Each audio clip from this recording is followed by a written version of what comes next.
Hey guys, this is Jake here at Canadian Cutting Edge, and today we're taking a look at this knife by QSP. This is the QSP Copperhead, the QS109-B for this one, because we've got black on the flats, and the -A is just all satin on the blade, no black coating at all. 14C28N, this is the only knife that they have with this steel. It's a new, young, up-and-coming company out of China. Most of the knives that they've done so far have 440C steel. A number of them have D2, and then they've been experimenting with a couple of other steels as well. 14C28 is done very well. They don't say what the Rockwell hardness is, but usually 14C28N is usually 59-60, right around there for the Rockwell hardness. It can go higher, and it can go lower. Just like every steel, there's a variation on how hard they can make it. And, they make it really hard, and then they temper it back to about, 59-60. G10 handle scales, G10 backspacer with jimping all over it, stainless steel liners, thumb studs. I like me some thumb studs knife instead of always getting flippers. Thumb studs be awesome. Right or left, thumb studs work quite well, and we've got a nice high saber grind and a nice small pocket clip, but I'm not doing the review yet. We got to sit down at the tabletop and take a good close look at the Copperhead coming at you right now.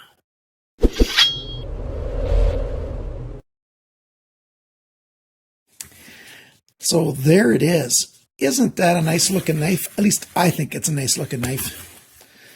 When I looked at it with just, the naked eye, I wondered, how did they get that orange on there? Is that just a coating, a stain? Nope. That is G10 that they've fit in there so well that it fits perfectly. I did a really close-up picture with my USB microscope, and then you can see that, yes, indeed, it's a circle of G10 that has been milled out. Well, the black G10's been milled out, and then they put orange G10 in there. Beautiful job. On both sides, it's so well done that you can't tell with the naked eye that that's what they did. And then you've got the texture milled in. You've got some lines over here, and they're done again back here. Let's close up, get this a close-up picture right here. There you go. You can see those lines done right there on both ends, and then they've milled out sort of, it's like they scooped out a section of G10 both on along the spine and on the belly side. Pocket clips on the right side here, smaller pocket clip, right side only. I like that it's nice and small that way. I'm looking at my LCD and not at my hands, so sometimes I miss a little bit. The jimping that they've done on the liners here is done very well. I like that. Little jimping here on the liner release lock arm. And then on the back spacer, the jimping is a little bit proud. It stands out a little bit from the liners. That's really, really well done. I like that an awful lot. So that the jimping really grabs onto your hand. In a normal hold, it grabs into the meat of your hand, and you get a nice good grip on the knife. So that's really well done. And then you got your reverse grips, quite comfortable. A reverse pull grip.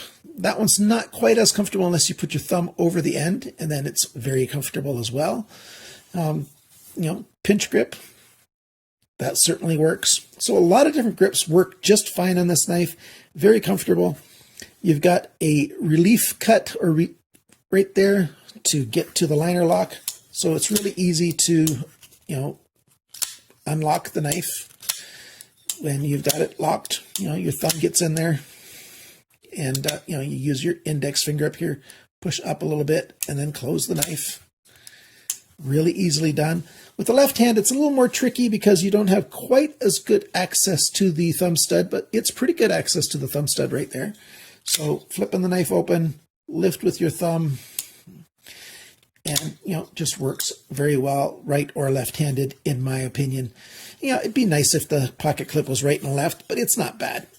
You've got about 1/2 inch of the knife sticking out of your pocket, 1.5 centimeters, something like that.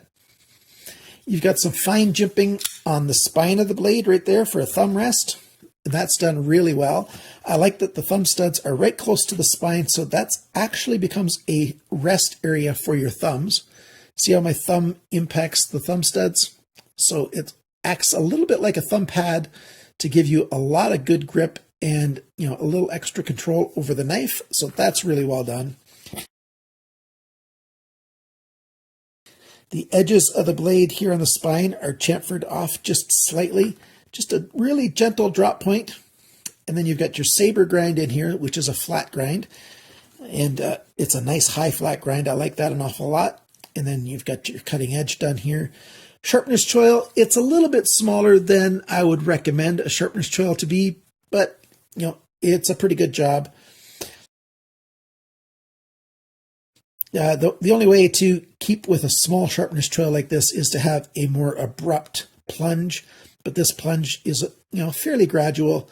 The sharpener's choil needs to go another 1.5 millimeters, you know, about a 1/16, maybe a little over a 1/16 of an inch to over that way in order to compensate for the entire plunge.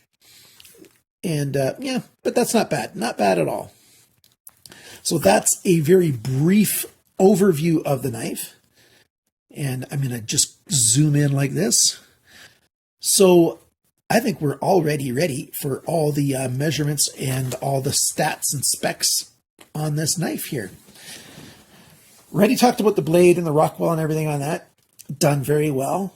The ball bearings that are inside here, those are ceramic. I'll show you pictures of the inside of the knife later on with the skeletonizing and everything. But you probably are wondering about the weight and how sharp the edge is and the dimensions. Well, the weight of this knife is 139 grams, 4.9 ounces, so just under 5 ounces, which is really good. The sharpness of this edge from the factory is about 145 grams of pressure to cut through the monofilament that I use for my standardized testing. Let's do the sizes and stuff now. The cutting edge, so tip of the blade to the sharpener's choil, 9.05 centimeters, 3.57 inches. So that's really good to have a blade cutting edge over 3 inches. The blade length is a little shorter. Tip of the blade to the first spot on the G10 that you can reach, 8.84 centimeters, 3.48 inches. The blade thickness is about 3.5 millimeters. That's 0.138 inches. The blade depth, right there, about 1 inch from the choil, up this way, 2.8 centimeters, 1.1 inches. The thickness of the edge of the blade just behind that final grind, 0.55 millimeters, that's 0.0215 inches. So that's an excellent thickness of the steel behind the grind. I like that. The grind angle, 19.8 degrees on this side and 21.1 degrees on that side. So that's 1.3 degrees difference. Not bad at all.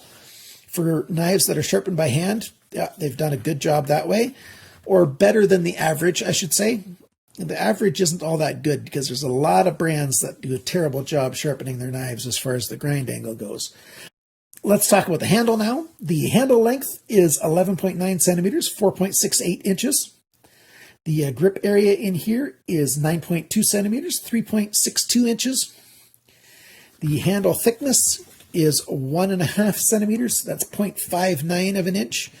But with these big cutouts here, it doesn't feel like it's very thick because the thickness is just on that narrow 1 centimeter band that's along the side right there. So it's very comfortable in hand for its size. We've got a handle depth that's this dimension this way is 2.7 centimeters, 1.06 inches. When you close the knife, the handle depth at the widest spot is 3.36 centimeters, 1.32 inches. The total length of this knife with the blade deployed is 20.7 centimeters, which is 8.15 inches. Not bad at all. The balance point on this knife is, there we go, right by that finger choil. So that's perfect. It's, you know, a good knife in hand. It's very comfortable. It feels good. It looks good. It's got a good weight. The size to weight ratio is really good. The blade to handle ratio, there's a lot of good things about this knife. And then that 10% of people that are left-handed, they would like an option to be able to screw the pocket clip onto this side right here. But since this is a straight, let me double check that. I thought that was a straight pocket clip, but maybe it's not. Let me put a straight edge onto it. Yes, the pocket clip actually has a little bit of an arc to it, not much. But since the knife handle's got an arc to it, the pocket clip would have to be remachined to be one that would work on both sides, because right now it would be twisting the opposite direction, and that would be very obvious on the left-hand side. So that's okay.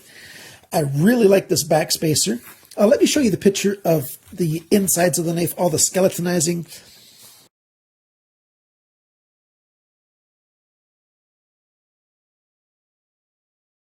It's got a captured stop pin, and so the stop pin's on the inside, so you can't see one on the outside. That's still a very good way of making a knife. It's just, visually it looks a little bit different than you expect to see. The price for this, well, the price matches how good it is. Retail price, White Mountain Knives is the best place that I found for this. They don't have it in stock right now. They'll have it in stock in late February or early March of 2019. Retail is $55.88. Not bad. But you can get 10% off if you use my coupon code CCE, and then it will be $50.29. And so since the top of my budget price is $50, yeah, this is right on that mark. In Canadian prices, with the discount, that's about 66 Canadian dollars. In euros, it's just over 44 euros. And in British pounds, it's about 38.5 British pounds. As of the 20th of February, the currency price values change continually, so those numbers fluctuate. So there you go. The fit and finish on this knife is very good. Not quite excellent, because I don't like what, the sharpness choil is not quite big enough. That would have helped it become a little closer to excellent.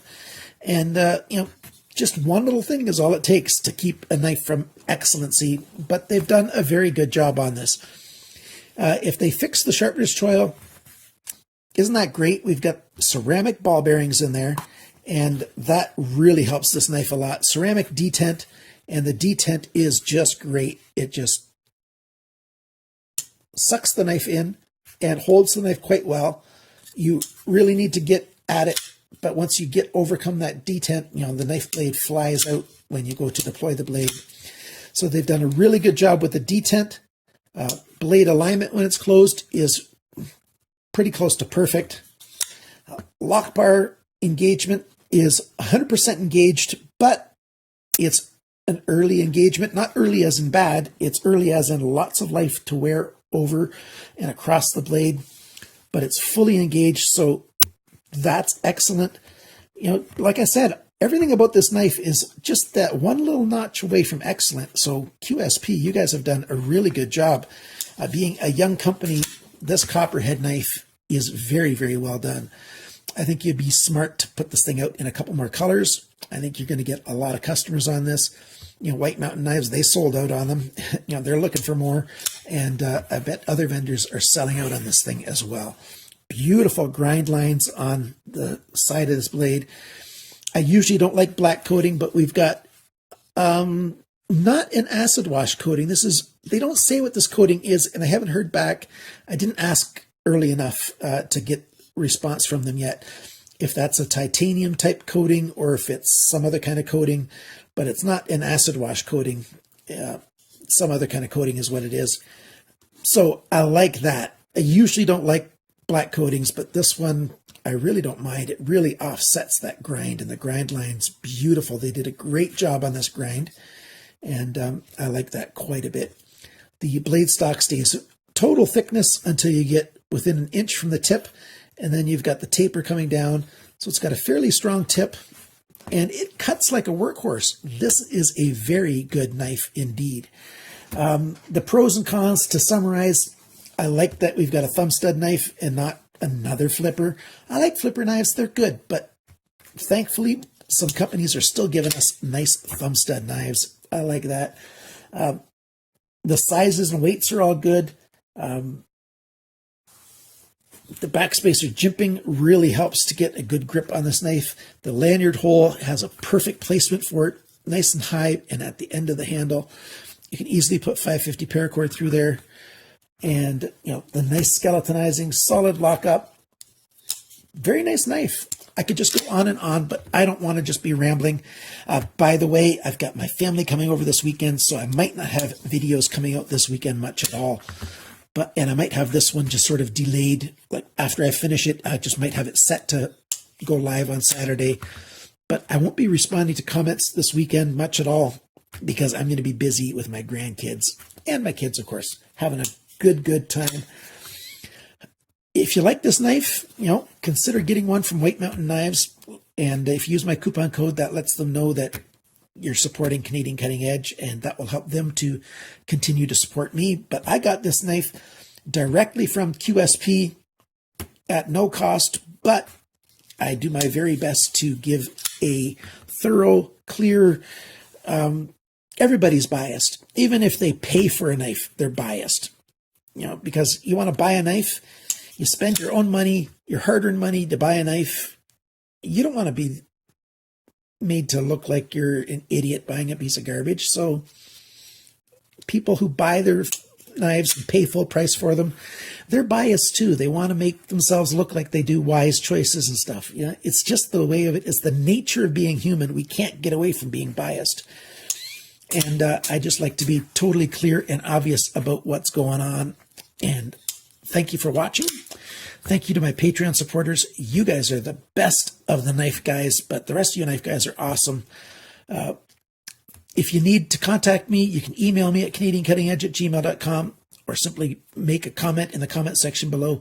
I do read them all. Sometimes it takes me a few days, though. Thanks for watching, liking, sharing, commenting, and subscribing. And remember, guys, always cut towards your chum, not your thumb.